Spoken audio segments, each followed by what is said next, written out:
Corporation will meet in regular session at 7 p.m. on Tuesday, March 18th, 2025, in the Herman B. Wells Community Center.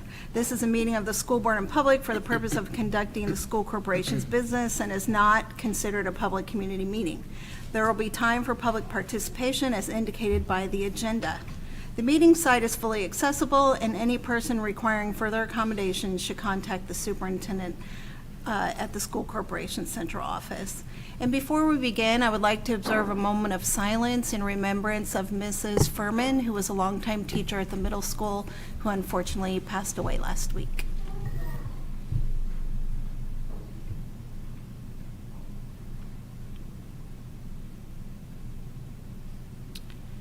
All right, thank you.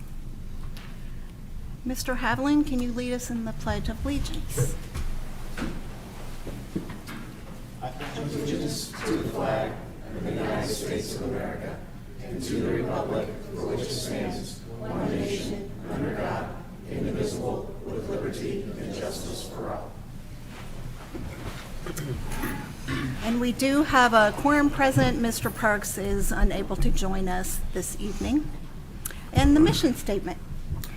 Lebanon Community School Corporation challenges everyone every day to reach a new best.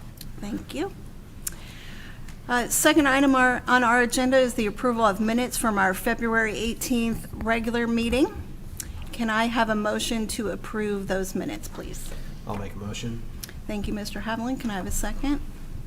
Second. Thank you. All in favor say aye. Aye. All right, superintendent's announcements and celebrations. Thank you, Mrs. Hutchison. Just a few announcements this evening. Wanted to take a moment to congratulate Claire Bowling and Jack Farrell, who were both announced the first team, all academic team, respectively, for girls basketball for the state and boys basketball. Testament to those two student athletes, of course, but also our program that, as Mr. Levine has offered many times here at the board meeting, is an emphasis of our program to build true scholar athletes. So congratulations to them and their family on that honor. In your board notes throughout the last couple of weeks and in our Friday Fives, you've seen our FFA has continued to bring in awards at the regional and state level, and I was pleased to sign an application for Lauren Argotti to officially put in her candidacy for state office as a state FFA officer. So we wish her well. And yes, I did grease the wheels as much as I possibly could with a personal note to the executive director of FFA, who happened to be the valedictorian of my high school class. So it never hurts to throw a little help in there if I can. So good luck to her as she goes for that state office. Our DECA as well, as you saw, we've had several qualifiers for the international competition, and they will be traveling to that contest as they have in the past, and we congratulate them on that honor. As you may be aware, the DECA is through our business department, so it's entrepreneurship, students who are building business plans, a lot of those real world experiences that they get out in the competition field and pitch to the judges. So good luck to them. And then I wanted to just take a moment just to thank one of our community partners. Boone County Mentoring has actually partnered with YMCA, who was the kind of the point group for the Read Up program, but Boone County Mentoring has really taken the lead on that. They've just been doing some great work helping our third grade students with their reading comprehension, reading fluency. We know how important that is, and in the mornings and afternoons at our elementary schools, they're sitting with our third graders and helping them with their reading skills. So just wanted to thank them for their efforts, and we're as a central office, we're going to be joining them starting this week and pitching in with some volunteer hours as well. So just wanted to thank them. That's all I have for my announcements this evening. All right, thank you. On to informational items. We have a program spotlight for the LMS STEM project. Mr. Moore and Mrs. Alexander. Yes, and as they're, come on up, group, who's ever on your way. As you know, board, I've been wanting to take some time to highlight some programs within our school district, and the STEM program here at the middle school has been doing and continues to do some outstanding things. in their engineering coursework. I'm not going to steal their thunder with even what the course descriptions are, because I think that'll probably be part of their presentation this evening. Not only do they do an outstanding job, I wanted to take a moment and thank them for doing an outstanding job in makeshift and cramped spaces. Currently, we are in corners of media centers and makeshift classrooms, while their new and beautiful STEM spaces are under construction. I can't wait for the board to get a first glance of that. We've actually showcased those STEM classrooms in the main corridor of the new entrance to the middle school, where everyone coming through our middle school will be able to look through the glass and see the projects that the students are working on. So we're excited about that, and patience will get you some counter space very soon. So I'll turn it over to your team. First of all, Mr. Moore and I both would like to thank you guys for inviting us to come in and show off a little bit of what we do at the middle school with our STEM program. My name is Megan Alexander. I think this is my 4th year back at Lebanon, and I'm Jim Moore. This is my first year with the school, and I love it. And so currently right now I teach a 6th grade computer science class. I teach a 7th grade class where they are learning how to create apps for their phones. And they're learning all the behind the scenes of what goes on with coding and stuff with the app. And the class I'm going to feature for us today is my medical detectives class. And I have some of my students from medical detectives, 8th grade class, they come in tonight to help me out. So without further, I'll show you a quick little, just sort of the intro summary of my medical detective class.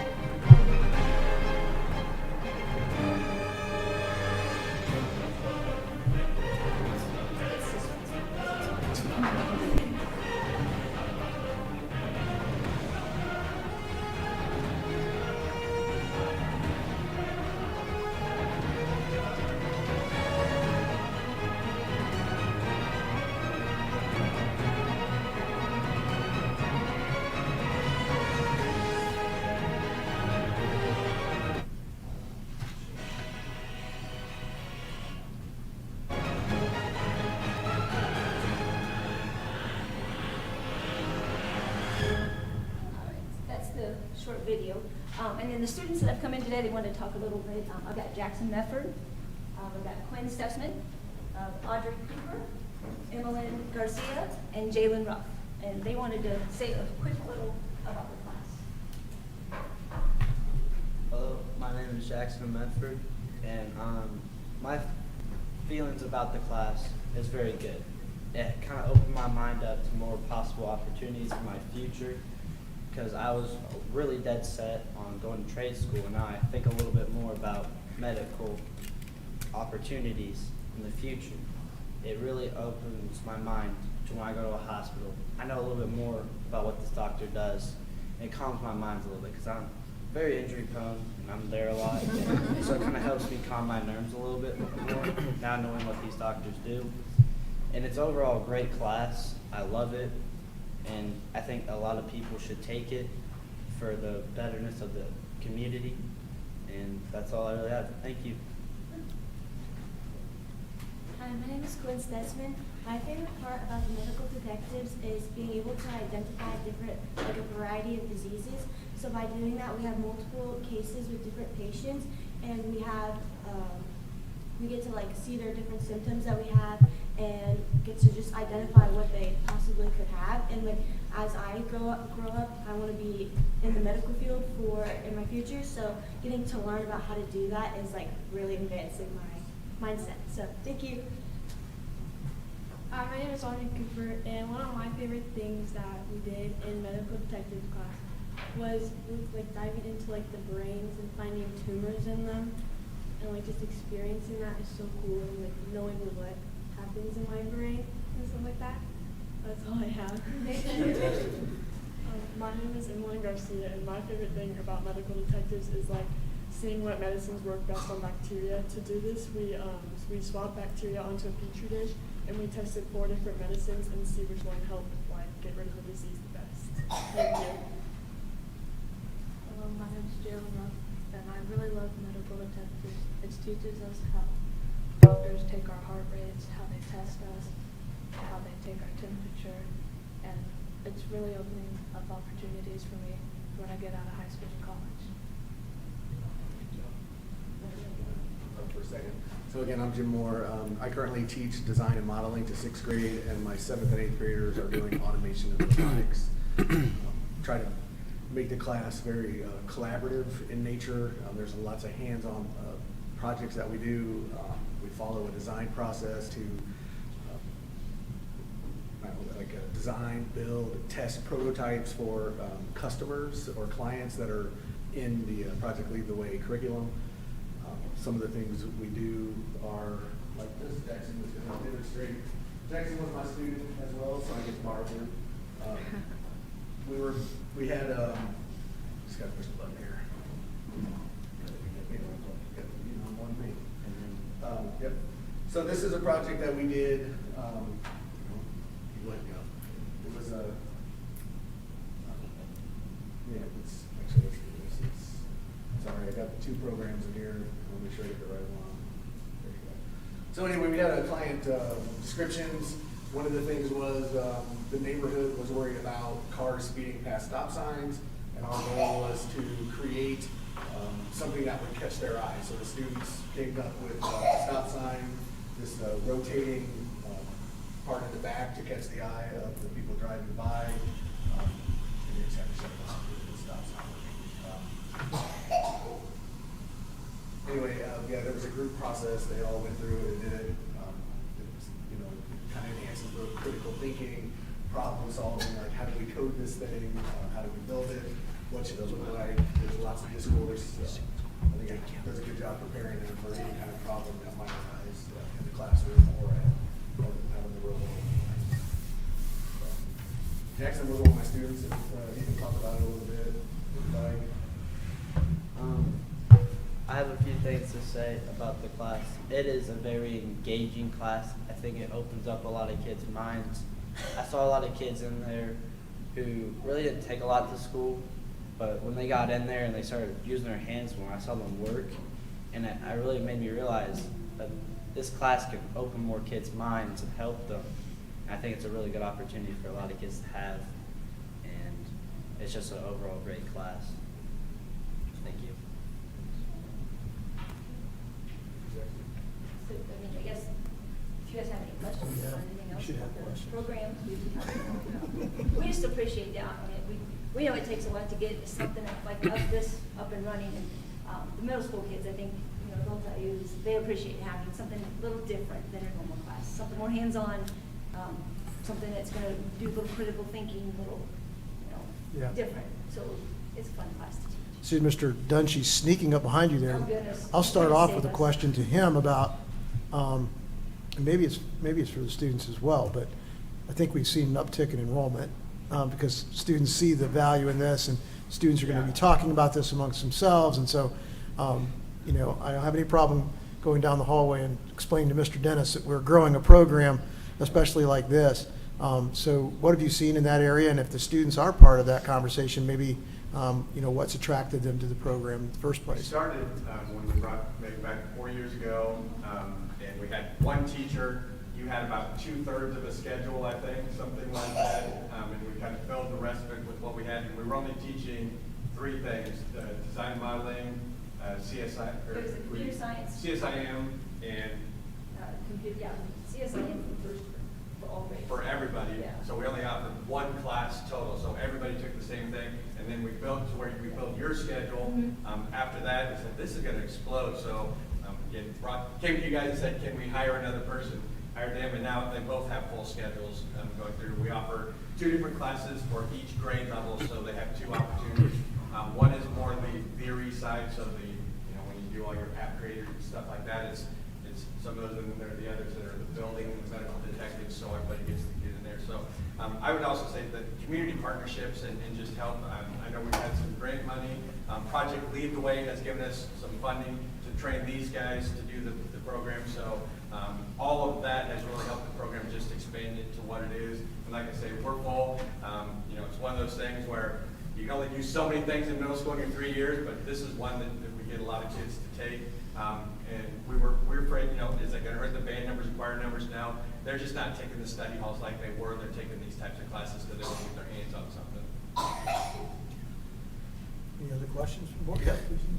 Do you have any internship type programs? Are the kids going out and maybe diving a little bit deeper into some of these aspects in internships?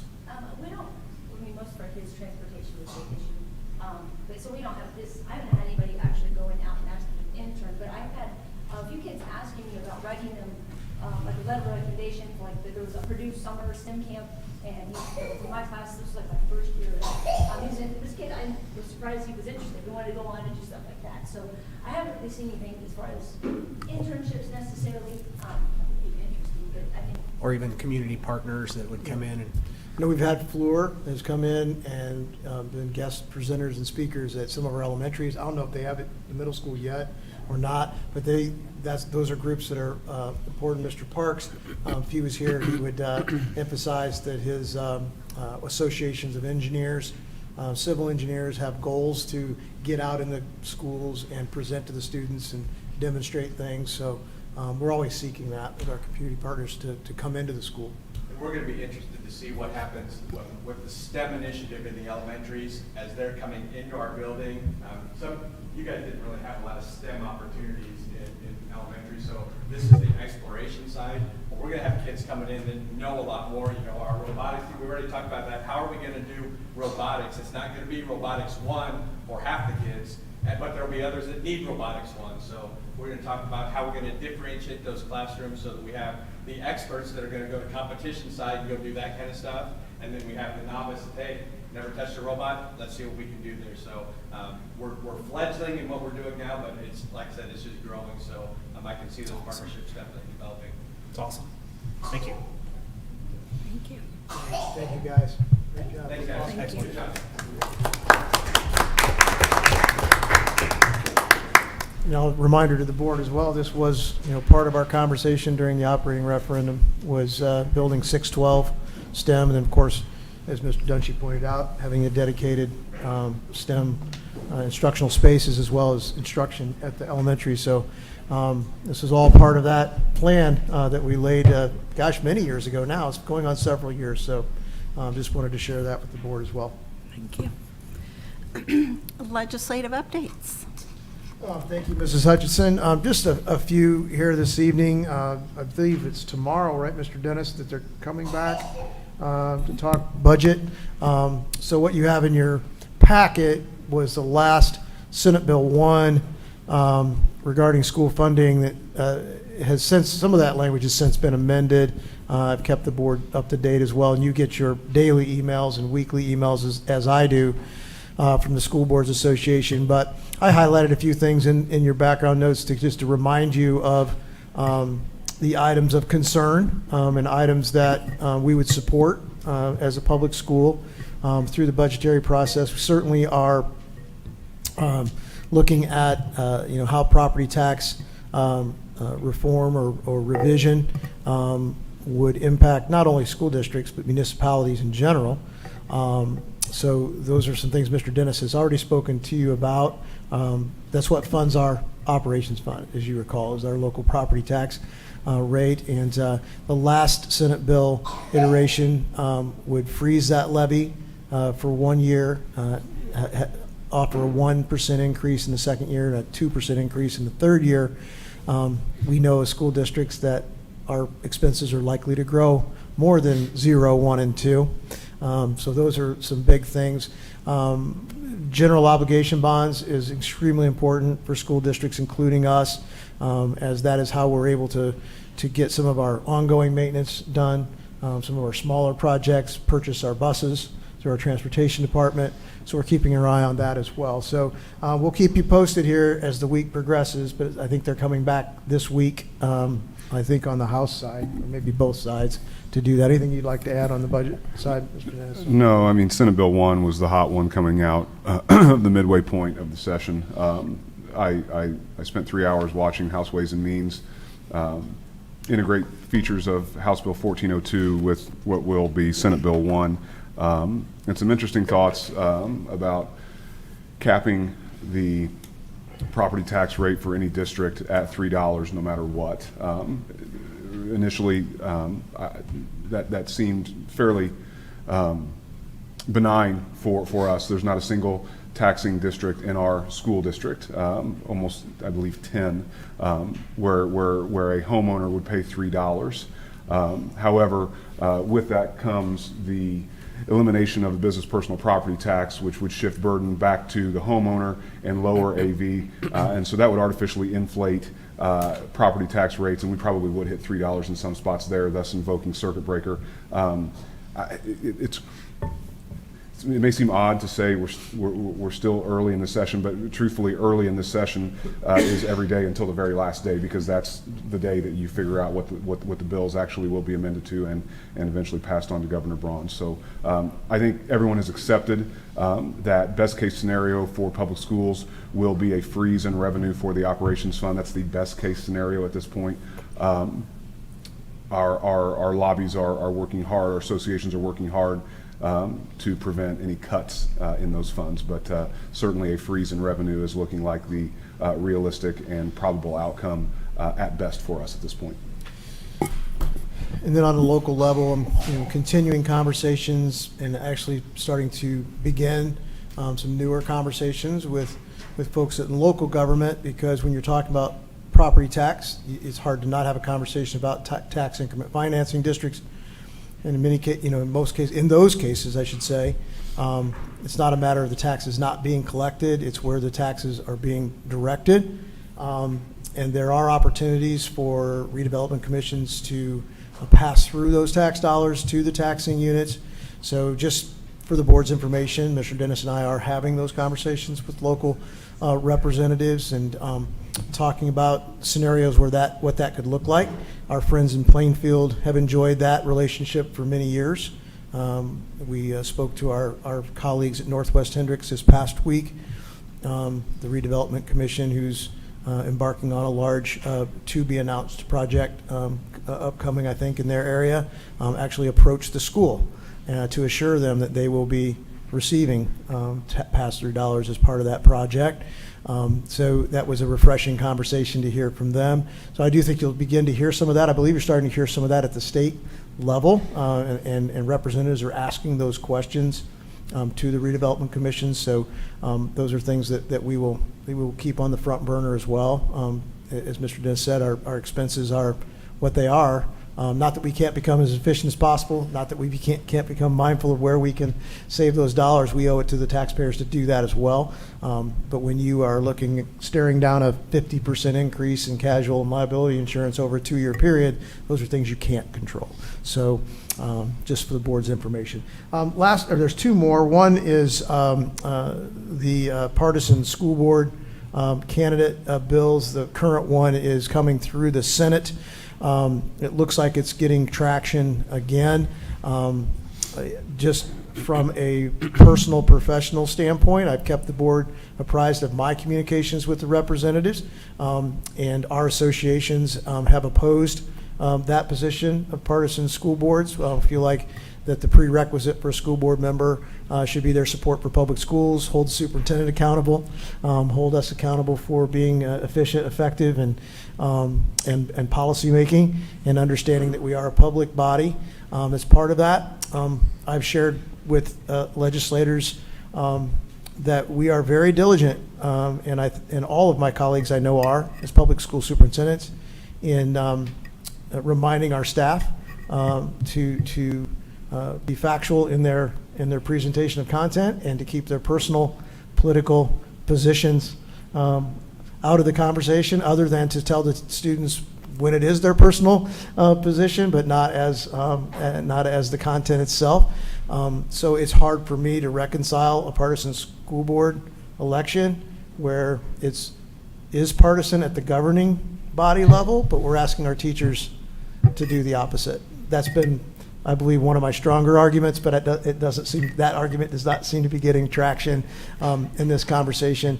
And I'll just end on this, that we would have not had the strong leadership of a 12-year wonderful school board member that recently went off, Mrs. Keith, as part of this board because of her occupation, which would not have allowed her to participate in a partisan election because of the nature of her work. And so my last communication to legislators today was that I feel very fortunate and blessed we were able to have her for the 12 years we had her, because if this legislation passes, we won't get another Liz Keith on the school board, and to me that's disappointing. So that's where it's headed, and if the board wishes to me to pass on anything from your standpoint or have any discussion about that, I'm happy to do that. The third kind of bigger item, it's kind of a smaller item in the grand scheme of legislation, but a bigger item for our families and our administrators is attendance. There was legislation last year on student attendance. It's caused a lot of anxiety among our families. We're rule followers in public education, and we're following what we're required to as far as notification of families when students miss a certain number of days. Regardless of whether they're excused or unexcused, we have a legal obligation to communicate with parents that there are potential consequences to that, et cetera, truancy that's attached to it. And another piece of that bill was, I'm going to point to Mr. Clauser, the prosecutor's office, and I remember the day I told him about this law, and he was not aware of it, and he's like, yeah, we don't have the manpower to do that. And I said, we're going to have hundreds of situations over the course of one school year where we are required by law to notify the prosecutor's office about these absences. So there is legislation moving through the system right now to broaden it a bit, to add the number of days before it triggers communication to the prosecutor's office, working through the definitions of what it would look like, what's excused, et cetera. So we're keeping a close eye on that. After tonight's board meeting, sometime either near next week or when we come back from spring break, I'm planning a pretty long newsletter from the superintendent, I guess you could call it, to our families. This is one of those topics I'm going to talk about, just to acknowledge their anxiety around it and help them understand that there's legislation pending as well, just to try to soften a little bit the nerves around what's going on around attendance. So that's a big one from a parenting standpoint, but we all know how important attendance is as well. So those are kind of the three big ones that are moving. I'd be happy to answer any questions you might have about legislation, or if you have anything you'd like for me to pass along to legislators on your behalf, I'm happy to do that. Any questions? All right. Thanks for keeping us posted. I also watch every day what is happening over there, so up close and personal. Thank you for that. Program updates, Tiger Cubs pre-K. Yes, I'm happy to share with you this evening, for the first time in the school board setting, our plans for our pre-K programming, which we're planning to start in 2026. So I'm going to take over here, Mr. Martin, I hope, and we are in, I get room 2. We're in 2. Let me see here. Let's try it again. Sometimes it takes a second. If I hit number 2, will it come on up here? No, 3. I don't have that as an option. I've got 3 if you want me to drive. As soon as you do that, it's going to show up. I do have it. Yep. All right, my turn. There we go. All right, I'm going to invite Mrs. Inman up to the podium. Mrs. Inman, our Director of Elementary and Early Learning, she's going to be the point person on this, so she's going to correct me on anything I say wrong, and I'm going to turn over information to her that she knows better than me, but really excited to share with you the future of pre-K. We talked a little bit about the referendum and how it affected our STEM education as part of that. This was also something we discussed as part of that campaign. It came out through our community engagement, that this is a need in our community. You know that there has been much study as well done in Boone County as a whole about the underserved nature of childcare as well as pre-K programming. So we are embarking on a pre-K at this point in time. We are talking about 4-year-olds and not a childcare situation, but a pre-K setting. So our target date is August of 2026. Mr. Martin and I have to work diligently on a 26-27 school calendar, and once we get that, I'll add a date to that. But it would start the school year starting 26-27. It will be located in what is now Central Elementary, and about 65% of that building will be dedicated to a pre-K program and special education developmental pre-K program, and the other 35% of the building will become our new central office. So again, I think I've said here, I get to have lunch with 4-year-olds, and that is awesome. So here's kind of our setup and our thinking for pre-K and locations and numbers of classrooms. That William Street location, the current Central Elementary, will be 5 pre-K classrooms. The 2 classrooms, I call it the front, right, of Perry Worth Elementary. Those have, through our building project, have been designed to be dedicated to pre-K as well. So there's 2 classrooms that will be available there for folks that may be located there geographically that will help them with their pre-K needs. And we are building 6, well, we have built, we just punched out Central Elementary, new Central Elementary today. We have 6 kindergarten classrooms at the current and new, I shouldn't say current, the new Central Elementary School. We'll be opening that in 25-26 with 3 kindergarten classrooms. We're going to house the developmental pre-K there for 1 more year while the current Central's under renovation. So 5 of those 6 classrooms will be used next school year, but we'll be moving developmental preschool to this pre-K center, which would open up likely 2 more classrooms, at least for a period of time, at Central Elementary. So there is an opportunity there, if we have the need, to fill those classrooms in the community, to have those classrooms as well.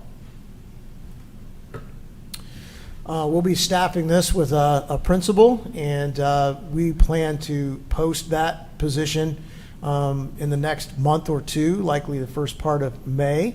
So we will have an administrator dedicated to that program. They will report to Mrs. Inman. We'll need a clerical staff member there, a nurse. We plan to have certified teachers in the classrooms, as well as instructional assistants, paraprofessionals in the classrooms as well.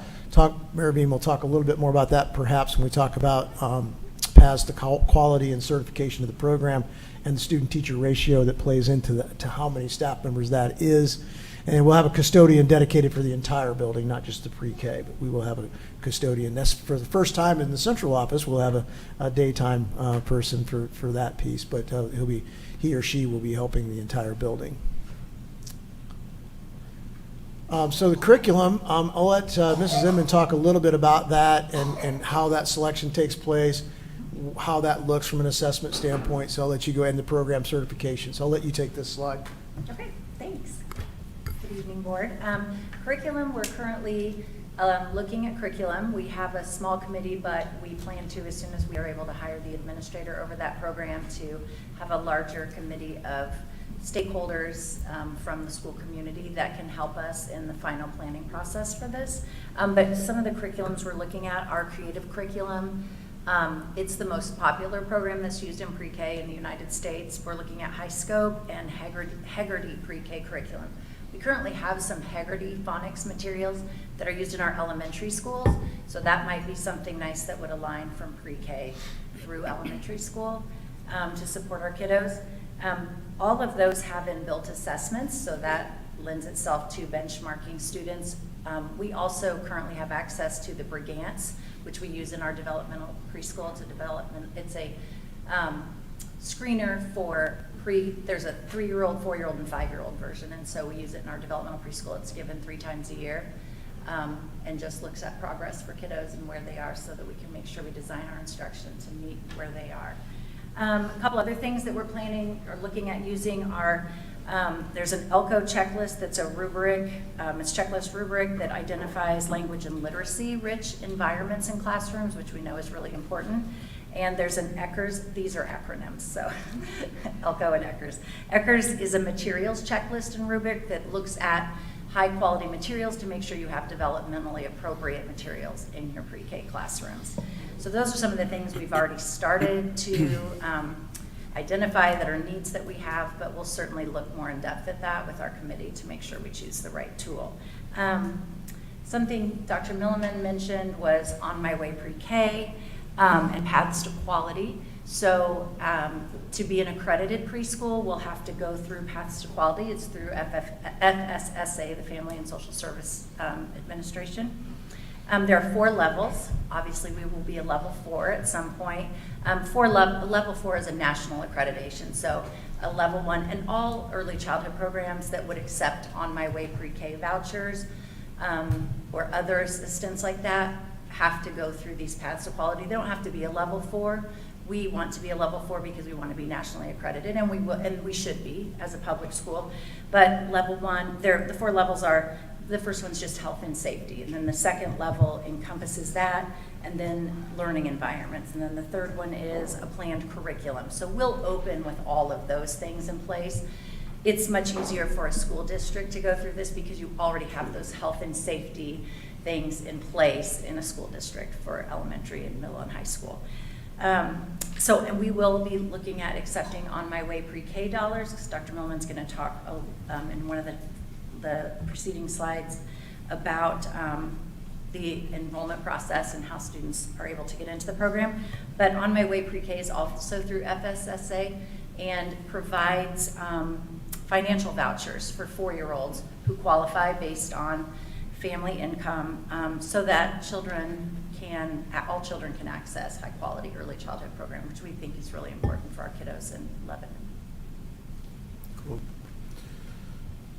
So that leads into the parent cost piece. This will be a tuition-based program, but we do, as Mrs. Inman said, want a student body in our pre-K that reflects our community. And to do that, this is where the On My Way Pre-K and accepting vouchers comes in. Another reason why the clerical staff person is necessary, other than the normal school secretary duties that you normally need to have happen, but that will be part of that communications process with our treasurer, et cetera, as part of that. And we will, of course, seek grants on an ongoing basis. That will be something that we seek in a leader for this building. Mrs. Inman has experience in that as well. Sometimes the grants come in the form of governmental grants, and sometimes they come in the form of private grants. So we will be seeking funds to offset operational costs, offset tuition costs, to whatever degree we can to help our families access that. We will not be running bus transportation for the pre-K program, so this would be a responsibility of the parents, something that is currently would be a responsibility if they're using any type of child care as well. However, we are talking about and having ongoing communications with community partners about a before and after school program, just as we would in our elementary schools. So if the parents need to drop the student off before the official school day starts, there's activities there for before and after school as well as potentially offering some summer programming as well. We have to be mindful of making sure that we clean the buildings properly in the summer. We do all those refreshes that we need to do. However, there could be opportunities for students to have some summer experiences and enrichment experiences as well through that. We are putting a kitchen area. Think about it in terms of almost a catering type kitchen, but it does have serving windows for the students. So parents will be able to access our district food services, and we can have it satellited there, kind of like we do now with our current central, but there's also much more sophisticated warming and cooling systems for food at this kitchen. It's not a residential refrigerator. We're putting in a full-blown service area for our students as well. So our parents will have the ability to tap into our food service program. Talk a little bit about enrollment. We do not currently plan to have any residency requirements, in other words, restricting it to families that live within the school district. We have a lot of industry and growth in our community, and that will bring employees that may or may not reside in our district. So our current plan is that it would be open enrollment. However, we want to make sure that we give priority to our school faculty and staff first, so that if there is a need for our staff's 4-year-olds to take part of pre-K, we want to be able to give that to them as a benefit of being an employee of Lebanon Schools. And then, as Maravine mentioned, we really want that student body to reflect our community and folks who may not have otherwise been able to access pre-K to do that. And then however we can fill those remaining slots, it would not be surprised if we do have to use a lottery system, quite frankly. So, Do we have a, eye on what number we're going to be shooting for in terms of availability? we'll talk a little bit about student-teacher ratio, at least what we know. I think that's what we're talking Well, about. yeah, and I know that That'll that's a move little yeah. more, it's different when they're younger. They're It is, hard. but when you're So- limited by classrooms, it's exactly It is. answering your Part question. of those paths to quality, part of that will be, there are guidelines, and even taking On My Way pre-K vouchers. There is, like, there's a ratio for kindergarten, there's a ratio for 4-year-olds, and then one for 3-year-olds, infants, all of that. So that's why we mentioned there would be a teacher and an instructional assistant in each classroom, because it's a 1 to 12 ratio, and we will certainly have more than 12 students in the class. And so I think we're looking at 20 students in a class. Okay. It's probably going to have to Yeah. So if you're looking revise it at- as we see Sure. what the Yeah. enrollment looks So if like. you- in the current central, you're looking at around 100 students, approximately. There would be space for another 40 or so at Perry Worth, so you're up to 140 slots. And then if we did use 2 classrooms at Central, you'd be looking at potentially 160 slots. And we have 250 plus in our cohorts right now at the elementary. So we're really a pretty significant percentage of that when you think about availability to the community. So we'll see. Do you have a projected enrollment? We don't. It's one of the reasons why we're hiring the principal in 2025. Okay. Because that's going to be huge for us. And that's going to be something that Mr. Dennis and I are coming to the board and asking you for. We're not very often you hear a superintendent say, I'm going to be requesting to overstaff, but we want to make sure that we have some staff in place because students are going to turn 4 at different times. Students are going to be eligible at different times. And so we have to be mindful of that and we don't want to turn people away or scramble to staff mid-year. I think it will be a bit more of an ongoing staffing situation perhaps than it is in a traditional K-5 elementary. But we want to make sure we have staff to absorb the growth until we hit a rhythm. And I think it'll take a year or 2 for us to find that rhythm. But we need to get a leader in place so that they can market the program, advertise the program with the community, have the necessary information nights, and get a feel for that. We kind of have a rough timeline that we've drafted, and one of those is in November of 2026, so 6 months from now, or almost 6 months from now, really starting to market the program, because that is when, like, private preschools and things like that start to enroll for their following fall. I mean, it's an early enrollment. So we want to make sure we get the word out there that we have this great programming that's available in the public school now that is cost effective for all families, but even for a lot of families that otherwise wouldn't be able to access it. So, and then have an actual enrollment time around the time that we do our, right now we're doing kindergarten roundup, so we could do our preschool right around that time. So that big push for communication, or we're enrolling for all of our early childhood programs at that time. I mean, it would be ongoing if it's not full for sure, but. Staffing, probably not, but since it's LCSC, will we possibly put an SRO?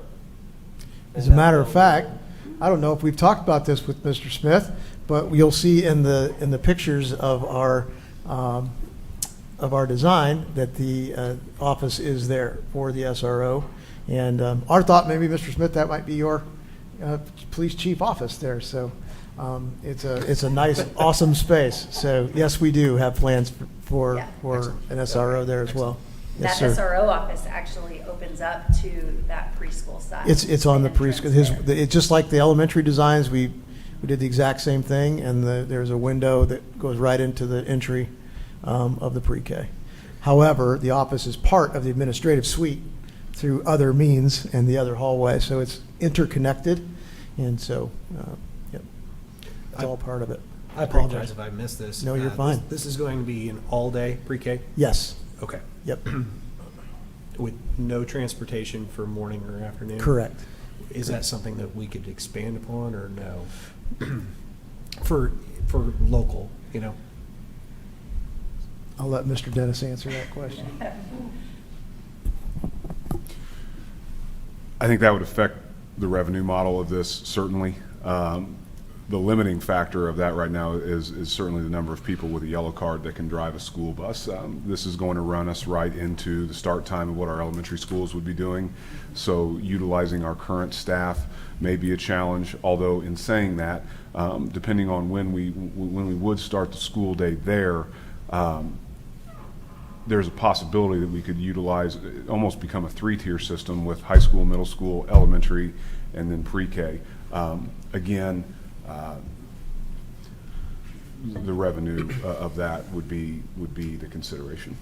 Challenges would be, of course, we did a three-tier system, is now if you only have 100 students to pick up, and what if those students are All 12 miles apart, right? Yeah. So that would be a challenge. Now, we have designed the parking lot areas and drive-up areas for drop-off for buses, if that would happen. So that's been part of the projection, if there's always an if, so that is part of it.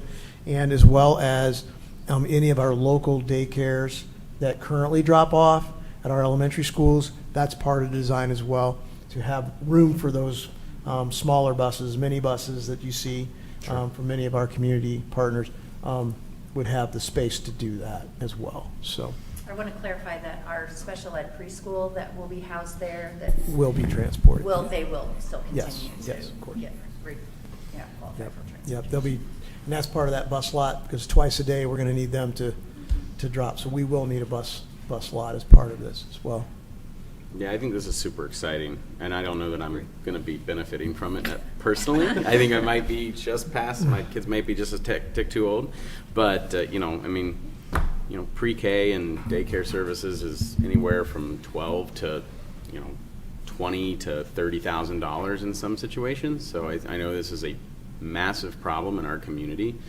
When my wife and I, there was one point where we were driving one kid to Zionsville for daycare and the other kid to, up here to Lebanon, and that's just what we had to do. So, I mean, this is, it's a start to kind of to get them into our school system as well, which I think is great. So This is very exciting. Yep. We think so too.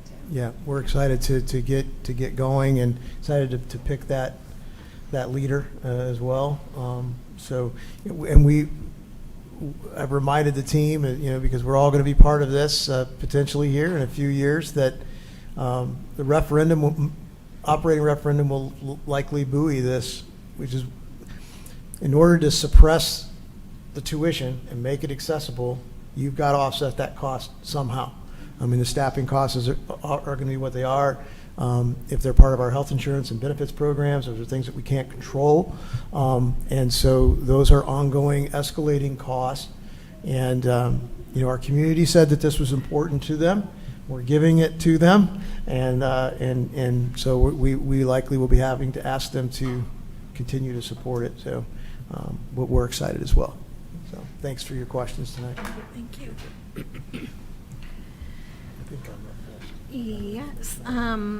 Are there any school construction and renovation updates? Yes, that's what's next. So that's why I stayed up here, was to show you some of the design images of this great program. So first opportunity to share that with you this evening. Just a quick glance at what the entryway would look like on the left. So at the top of the screen is you entering Central Elementary as you currently would. So you kind of get a feel for what that looks like. And that is very similar to the tile pattern that we picked for the hallways, by the way. These images sometimes are a little hard to orient yourself. Yep. This would be a bird's eye view. You're looking Yep. straight down. Straight down. On the entry vestibule there on the left. I notice the SRO in the upper left-hand corner of the left picture is, as of a few minutes ago, apparently, Steve Smith's office. So, but that's that dark gray kind of carpeted area in the upper left-hand corner. So his door will exit right into the vestibule of Central right now. If you're familiar with how those staff welcome kiddos every day, that's exactly where they stand. not changing any walls there, just changing some of the outlets. But that's what it would look like coming through. There's no door there to the left now as you come in to Central Elementary, so that door would move directly into our operations, special education, and that would be a way into that SRO area as well.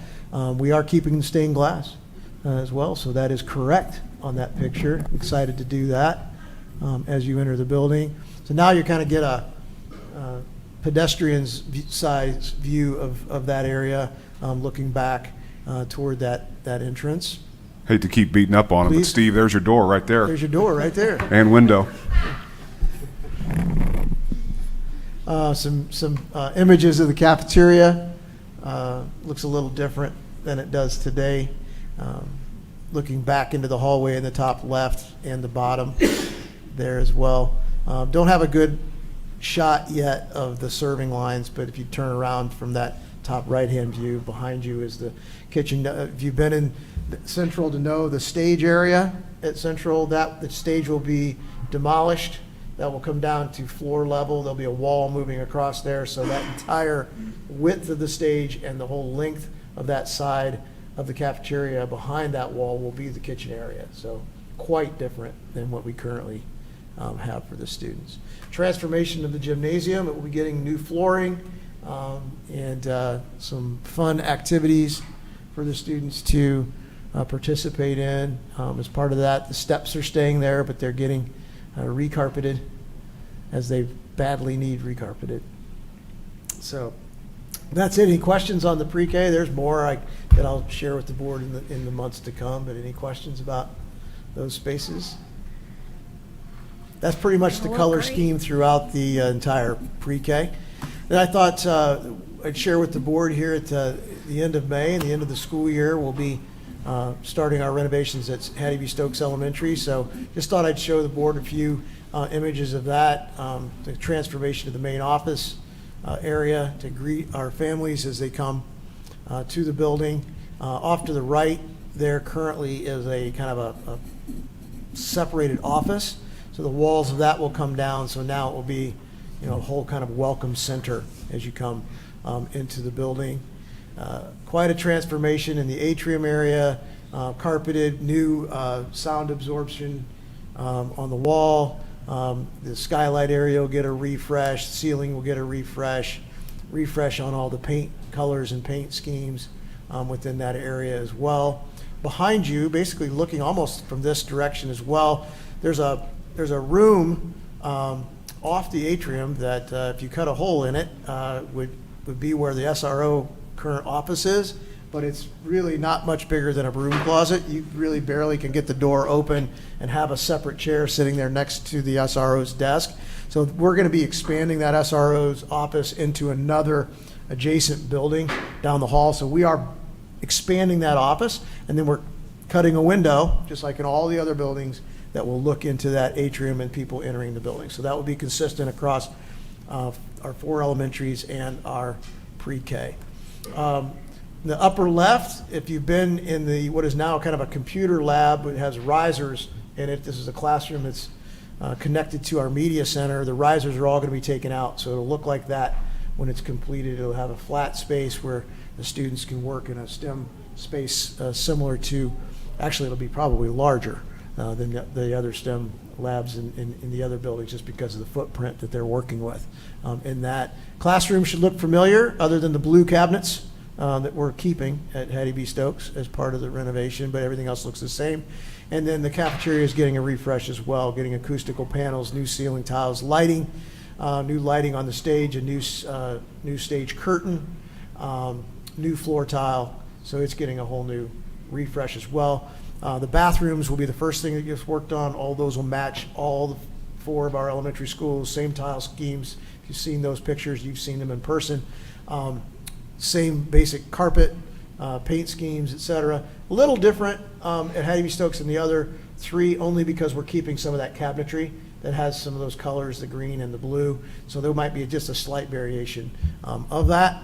And then finally, just a quick glance at our central office, which is going to be part of the pre-K center. This is that 35% of the building. That you, when you come up to Central's main office, it's be to your left, far left, transforming the media center into a space where we can hold professional development for our staff. We will continue to have our board meetings here. However, this will be a room we can use for board meetings. It's going to be wired for live feed. We'll be able to interactively feed back and forth with the screens, so we could have interactive dialogue with folks in there as well. So we're really excited about that. We really think this might get not only use within the district, but community use as well. It's a great meeting space that we're building there, and then our new reception area there in the bottom left. And I think I only have one more slide just to kind of show a hallway. So this is to your left is the hallway that is the classrooms that are on the front of the building. So that gives you your orientation of where operations and special education will be. That will be kind of that side of the building looking back to the main entrance area. I think that's it. So any questions or comments? What's the timeline on Stokes? Starts as soon as school's out, so we'll be immediately starting right after this first staff day. And I believe it's an 18-month timeline for Stokes. Yeah, it actually spills over a little bit it'll finish in October of 27, so not quite able to get it done to open up school year 27-28, but that'll be it. Awesome. Everything's looking great. Staying busy. Yes. All right. Next on to consent agenda, staff matters. All right, thank you, Mrs. Hutchison. Under our classified staff this evening, asking approval of new hires 951 through 960, resignations 961 through 968, retirement 969, and 2 transfers 970 and 971. I'm going to need to open my certified staff here. Asking for approval of deceased staff member 267, and of course our sympathies to Jenny Gahat's family on her passing. Be the official board recognition that is necessary. Resignations 268 through 271. Retirement 272, and we'll thank Debbie Green, a middle school teacher, for her years of service in the district. So take a moment and thank her for that. And we celebrate all our retirees at the teacher celebration, as you know, board in May, so or maybe April this year as well. So you'll get an opportunity to congratulate her there. And then approval of 2 temporary positions, numbers 273 and 274. And then under our extracurricular staff matters this evening, new hires 946 through 950. And that's all I have for staff matters this evening. All right, can I have a motion to approve the classified, certified, and ECA staff recommendations as presented? All motion. Thank you, Mr. Hendricks. Can I have a second? Second. Thank you, Mr. Clauser. All in favor say aye. Aye. Anyone opposed? Okay, thank you. Do you want to Yes, and introduce the with soccer that coach? approval, we have an introduction of a new soccer coach, varsity soccer coach, who's with us this evening to introduce himself to the board. Mr. Lean, you want to come forward and make the introduction? Thank you. She can come up. Absolutely, she can come up. We have our first pre-K student ready to go. But thank you very much. It gives me a great pleasure to introduce you our head girls soccer coach, Garrett Wirtz. We're extremely excited to have him. Garrett is also teaching biology for us, so he's in the building, which is an added plus. Comes with a great deal of knowledge and experience. Been a former head coach at Monrovia boys program, but he also works with the girls. Doing a great job so far here, and we're very excited. So I'll let him say a few words and introduce his family to you. I'll introduce my family first. You've probably heard this with me a couple times. This is Winter, spelled W-Y-N-T-E-R. You hear teachers say all the time that they will never name their child after a student they had. This was the opposite. When I was student teaching in Tennessee, I heard that name and loved it, and she loved it, so this is Winter. This is my wife, Delaney. She is also a teacher. She's in love with elementary, so she's hoping to also join the district here in the coming months. But I'm super grateful for this opportunity. I've loved the sport ever since I could play it. I'm trying to coach her up as much as I can now, so hopefully she falls in love with it just as I have. She was a big football girl. She went to UCF, so that's her big sport there. But I've kind of convinced her, and I hope to bring my knowledge and expertise to the girls soccer team. Great. Welcome. Yeah. Thank you. Delaney, keep an eye on the job postings. Maravine's already taking notes behind you. Thank you. Thank you. Thank you. All right, moving on to business matters. Financial update.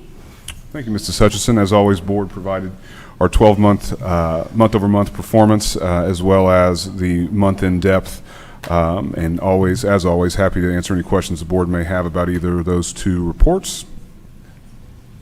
Are there any questions for Mr. Dennis?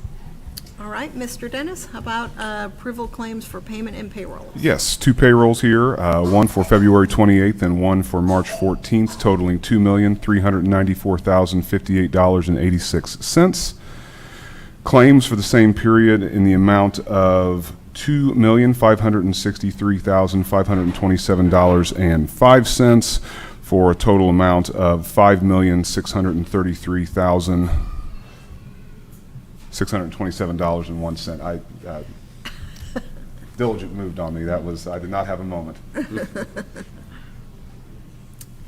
Any questions on the payments and payrolls? Can I have a motion to approve the claims as presented by Mr. Dennis? So moved. Thank you. Can I have a second? I'll second. Thank you. All in favor say aye. Aye. Aye. Anyone opposed? All right, thank you. Do you have anything else there, Mr. Dennis? Is that it? All right, do we have anyone signed up to speak? Okay. All right, moving on to our action items. Mr. Dennis, change orders. Happy to report no change orders this month. Don't want to get too excited. I already have 3 for next month, but nonetheless, none for this month. We will start seeing, with these elementary schools coming to completion, some of those allowance dollars come back. Some time ago, we had Mr. Haggerty from Meyer Nachum come in and explain our 2 strategies for kind of our contingency dollars, the things that pop up when you open a wall up. With the elementary projects, the contractors were holding those dollars. Well, in some cases, there are a substantial amount of dollars that went unused, which then come back to us. Some of those will be funneled straight to Stokes, and some of them will be utilized to procure some items that were deemed perhaps wants rather than needs when we did this, but will certainly make the buildings more efficient and durable, I think is the word that I want to use for some of those projects. But we will begin to start seeing some substantial negative change orders, which would be contractors crediting us back those allowances they're holding. So all in all, no action required for this item, no change orders for this month. Okay. On to the purchase of a new phone system, replacing our current one.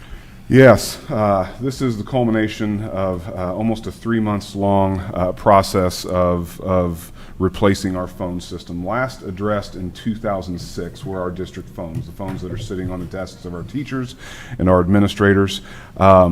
Much has changed in those almost 20 years since this was done. These systems do have about a 10-year lifespan, so we got our money's worth out of this one. There was a time back in 2006 where you bought phones and you plug them in the wall with a phone jack, and those were phones. Phones are all internet now, and there are really 2 main systems that commercial customers are utilizing. One that still features wired internet connections, and the district hosts the hardware to support those phones. Those are known as on-premise systems. I learned in the business, as it were, they shortened that to on-prem.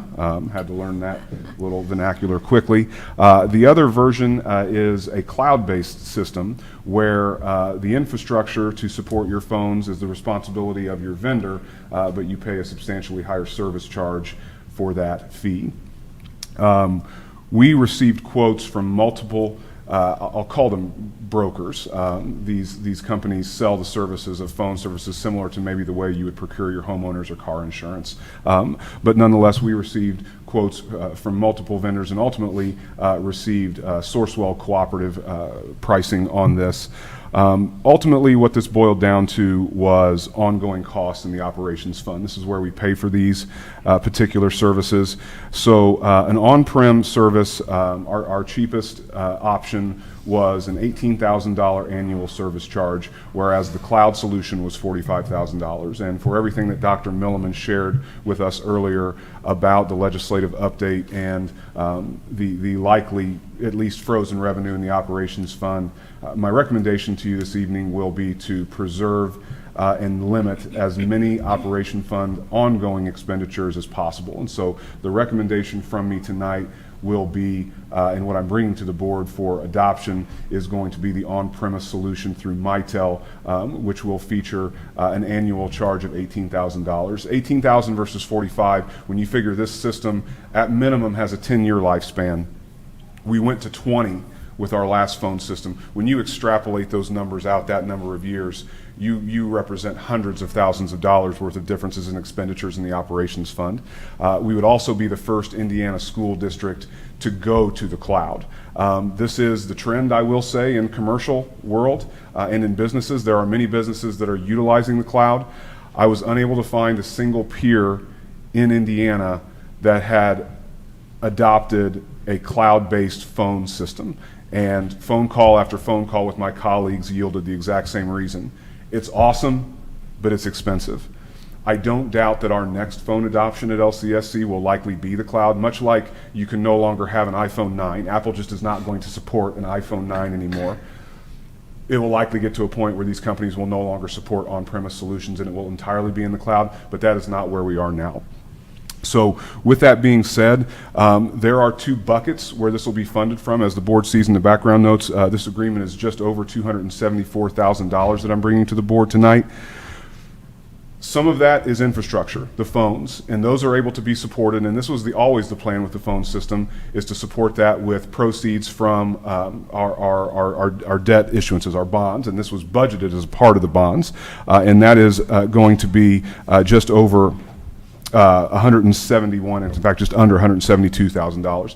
However, there are service fees associated with this. Bond counsel has assured me that those cannot be supported from debt proceeds, so service charges must always be purchased from the operations fund.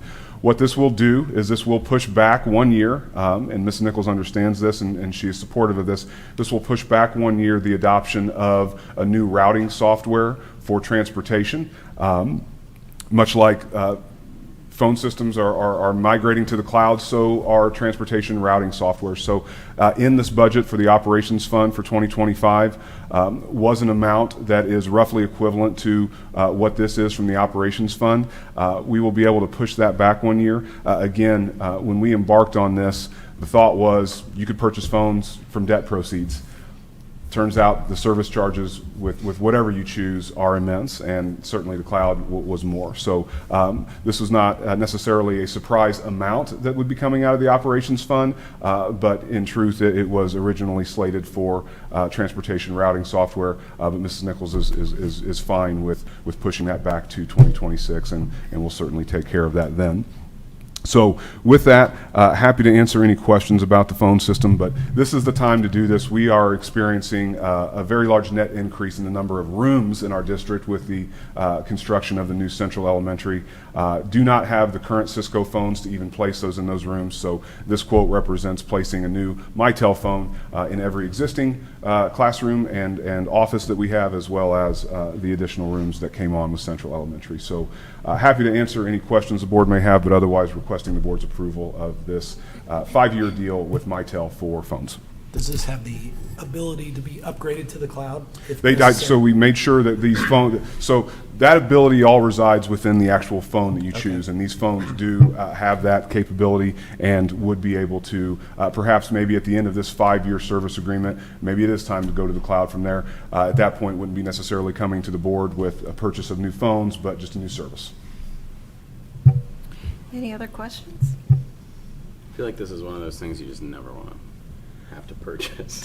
Software is becoming quite an area of education for myself, and is certainly, the world is migrating, and it feels as though you have no choice.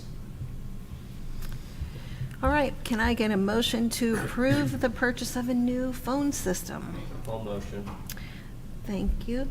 Can I I'll have a second. Thank you, Mr. Havlin. All in favor, say aye. Aye. Aye. Anyone opposed? All right, thank you.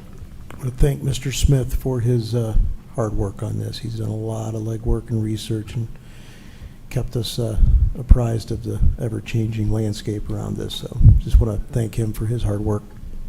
Thank you. And Mr. Dennis, Hattie B. Stokes bids. Thank you. As Dr. Milliman shared with the board this evening, renderings of Hattie B. Stokes renovation, bringing to the board our accepted bids. We accepted bids last Thursday for this, 2 Thursdays ago. Before getting into the bids, I know the board always likes to know how we did as far as the budget. And so all in, including the alternates that we were fairly positive that we would select, we had budgeted just over $6.7 million for the hard construction of Hattie B. Stokes. We did fail to receive bids on 2 packages. I'll share with the board what those were.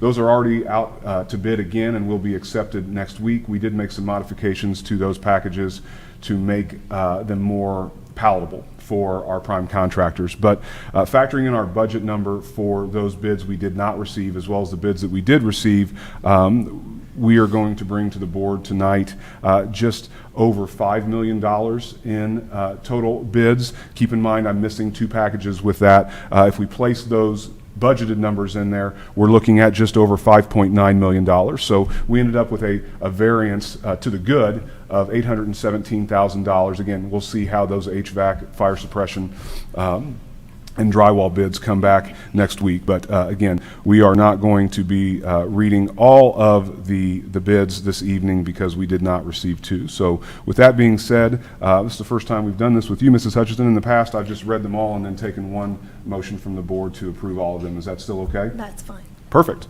So with that being said, bid package 1, which is earthwork and utilities, goes to Connexco in the amount of $191,356. Bid package 2 for asphalt paving is Rudig Paving in the amount of $189,700. General trades is JBM Contractors in the amount of $1,539,500. Bid package 4, finished carpentry and casework, Deco Associates in the amount of $248,700. Bid package 5, roofing and metal panels, South Central Roofing in the amount of $187,332. Bid package 7, carpet, resilient flooring, and tile flooring will go to Jack Laurie Group in the amount of $645,965. Painting and wall coverings is bid pack 8, goes to Inline Painting in the amount of $133,795. Bid package 10, which is our electrician and technology, would be Brand Electric in the amount of $1,885,406. Those bid packages total $5,021,754. A much smaller renovation than the other schools because it's a much newer school. Happy to report cautiously to the board tonight because there was a time when I was sitting here 2 years ago where the referendum, the 2022 referendum, would support Central, Perry, Worth, and Harney, and that was really it due to the drastic change in construction materials and construction labor. Did some number crunching with our payments that go out this month, our remaining balances of the 2 issuances on the 2022 referendum. We will be able to support all of the hard construction at Hattie B. Stokes from the 2022 referendum, and we have a potential to support the furniture, design fees, and construction management fees as well. So depending on how construction goes and the utilization or non-utilization of allowance, it is possible that the original intent of the referendum, which was to certainly support all 4 elementary schools, may actually come to fruition. But certainly all of the hard construction will be able to reside within the referendum, which is fantastic news because quite frankly, in early 2023, that is not the way it was looking. So happy to answer any questions on those, but otherwise, a single motion, please, Mr. Hutchins. So yes, again, those are the three bids to come. They were originally 2 bids. The big reason mechanical contractors didn't want necessarily to bid on this, a lot of times they want fire suppression broken out separately. That's what we've done. So we have done that. Furthermore, this is a very small HVAC project. All contractors, in order to receive any bids at all, have requested liquidated damages be omitted from the HVAC package. Not something that is ideal. It's roughly a $400,000 bid package, so incredibly small. If we do not do that, there will not be a bid on that, and we have to get to work this summer. So it's an unfortunate condition of the market. Work is plentiful right now for these folks, and we have to have an HVAC contractor. Any questions for Mr. Dennis? Can I have a motion to approve bid packages 1, 2, 3, 4, 5, 7, 8, and 10 as presented? I'll make a motion. Thank you, Mr. Havlin. Can I have a second? Second. Thank you, Mr. Clauser. All in favor say aye. Aye. Anyone opposed? All right. Thank you. And Mr. Dennis, bus purchase. Next item is a mea culpa from last month's meeting. Old habits die hard. The bus manufacturer that came out of my mouth was Bluebird, and that was the vendor and bus manufacturer that was utilized at a previous stop of mine in my career. But I did want to enter into the minutes the correct bus that LCSC purchases, which are international buses. And so, again, brought this to the board last month. Again, these are not, unfortunately, this year the cheapest buses, about $5,000 more per bus than the cheapest option. But again, for all the reasons I mentioned last month and the efficiencies, International is the brand that we choose. So I would like the minutes to reflect that Bluebird is not what we'll be purchasing, rather International is the proper one. So just perhaps action on that just to get that entered into the minutes and get that corrected. Do we need to approve? Yeah, you take it as well, just make sure. All right. Can I have a motion to reapprove the bus purchase with the IC Collins and not Bluebird Bus Company? So moved. Thank you, Mr. Clauser. Can I have a second? Second. Thank you. All in favor say aye. Aye. Anyone opposed? All right. Mr. Dennis, the utility mapping proposal. This is a proposal to obtain survey quality live data for our new fiber line. I don't think a lot of folks understand the amount of stuff that's underground. And what we have run into in these construction projects, the surprises that we have run into have been immense. But more importantly, now that we will essentially be a private utility owner, fiber will originate from this building and go to admin, middle school, transportation, and central.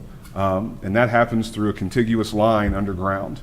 It behooves us to know where these are, and that's what this proposal will provide. It's possible that a future proposal from this particular vendor comes back to the board so that superintendents beyond Dr. Milliman and assistant superintendents beyond Mr. Dennis will always have access to exactly where the things that we have in ground are located. We've already located old field tiles that are in conflict with our eventual activity center that will be out here. So the ability to know where things are underground for whatever may go on here in the future is important. But perhaps most importantly with this, as a private utility owner, we are responsible for notifying 411 where our stuff is so that when someone calls in a utility locate, we can tag it.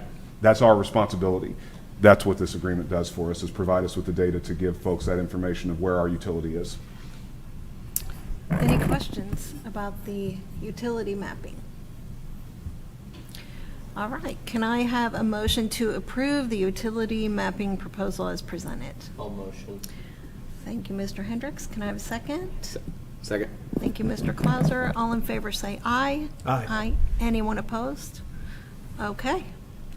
And Mr. Dennis, again, resolutions to advertise the sale of the current transportation facilities. Thank you. Last item for me this evening. Asking the board to approve this resolution this evening, formally announcing the sale of our current transportation facility. As the board knows, the Transportation Department will be moving to the new transportation facility, and there is no longer a utility for our current transportation facility. To remind the board, anytime a public school corporation wishes to dispose of real property, That must be appraised by 2 qualified appraisers, and the minimum that the school board could accept for the purchase of that property would be the median of those 2, which I suppose with just 2 data points is an average. Dr. Mellon's a quantitative researcher. The average of those 2. So with that being said, this property was assessed at $339,000. The procedures for me will be to advertise that in a legal notice in the Lebanon Reporter. But furthermore, sharing that with commercial realtors, making folks aware. There certainly may be interest with adjacent landowners to purchase this property. I will say that this property, due to the way it was platted originally, we have been encroaching on the landowner to the west, who has graciously given us permission to access our property from his parcel. As it is platted right now, and it's going to be administratively replatted by the city of Lebanon, there is no access to a public road. We have a landlocked lot, in other words. We have replatted this with a survey company to give access from Ransdell Court.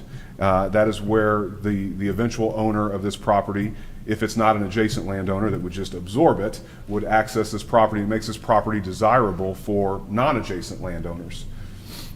There is also a large item that has, I believe, some worth of personal property. And that's the existing above-ground diesel tank. That is not included in a $339,000 appraisal. Certainly someone offering on this could say, this is the dollar amount, but I want that diesel tank as well. We would certainly entertain that. But if it's not mentioned in the purchase agreement, that becomes ours to sell, and we do believe we have a few leads on potential interested buyers. The legal ad will run and advertise the acceptance of offers through April 30th. It's a Wednesday. We just wanted to give them the month of April. I don't anticipate a lot of interest in this, but we could have a few.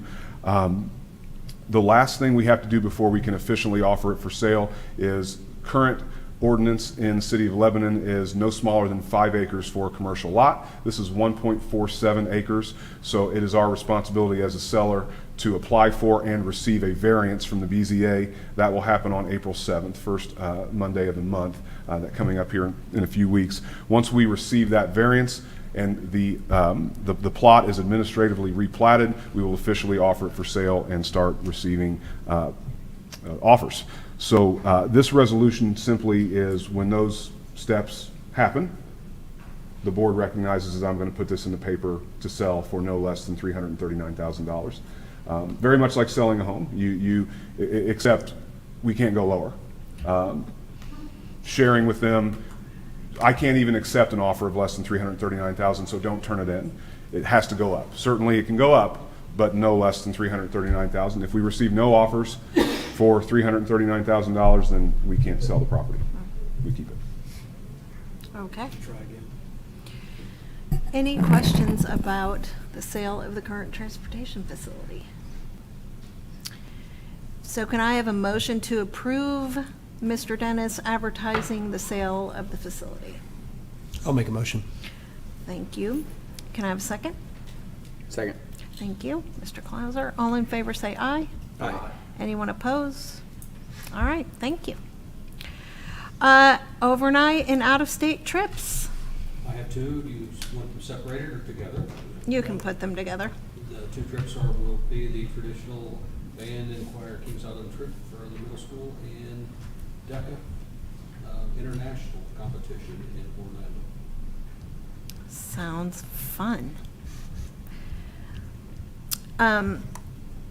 We need to approve those, don't we? No, we don't. We do. Can I have a motion to approve the LMS Band and Choir Kings Island trip and the DECA International trip as presented? I'll make that motion. Thank you. Can I have a second? Second. Mel, whoever you want to write down. All in favor say aye. Aye. Anyone opposed? All right. Sounds like fun. We have an upcoming executive board meeting on March 26th. There is no school on March 28th, and then there is spring break. So we wish all of our families and students and teachers and staff a happy spring break. Hopefully you'll have some great weather if you stay here or if you go somewhere. And then we'll come back here for our April 15th meeting at 7 p.m.